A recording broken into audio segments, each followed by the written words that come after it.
அதுக்கப்புறம் வந்து இவங்க இந்த வருடத்தினுடைய புதிய வரவு சமயபுரத்தம்மன்.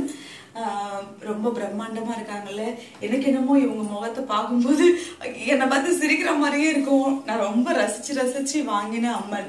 அதுக்கப்புறம் வந்து ஒரு பக்கம் விநாயகர், ஒரு பக்கம் ஆஞ்சநேயர் இருக்கிற இந்த சிலை வச்சிருக்கேன் நான் கீழே.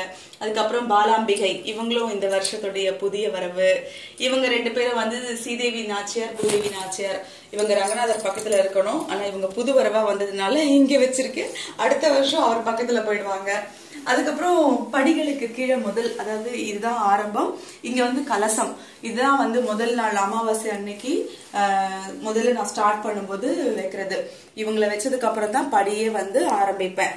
இந்த அம்மன் வந்து ரொம்ப டிஸ்டர்ப் பண்ண மாட்டேன், எனக்கு ரொம்ப பிடிக்கும். இவங்க வந்து கலசம்னு சொல்லுவோம். அதுக்கப்புறம் வந்து அந்த பக்கம் ஒரு பக்கம் வந்து இந்த பருப்பு தேங்காய்னு சொல்லக்கூடிய இது ஒரு சாஸ்திரம். சோ அது பின்னாடி வந்து ஒரு கும்பம், இது ஒரு பக்கம் வச்சிருப்பேன். அந்த பக்கம் வந்து லக்ஷ்மி அவங்களுக்கு கொடுக்குற, இப்போ நான் வீட்டுக்கு வரவங்களுக்கு என்னெல்லாம் தாம்பூலம் கொடுப்பனோ அதையெல்லாம் இந்த லக்ஷ்மிக்கு முன்னாடி வச்சு முதல் நாள் அவங்களுக்கு முதல்ல கொடுத்ததுக்கு அப்புறம் தான் வர சுமங்களுக்கு எல்லாம் கொடுக்க ஆரம்பிப்பேன். இந்த வருஷம் நான் வாங்கி கொடுத்ததெல்லாம் அவங்களுக்கு முதல்ல வச்சிருக்கேன்.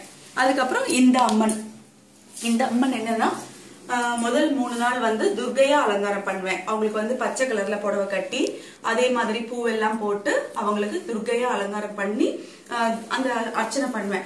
அடுத்த 3 நாள் வந்து மகாலட்சுமி அலங்காரம், சிகப்பு கலர்ல புடவை கட்டி அவங்களுக்கு அடுத்த 3 நாள் அலங்காரம் பண்ணி பூஜை பண்ணுவேன்.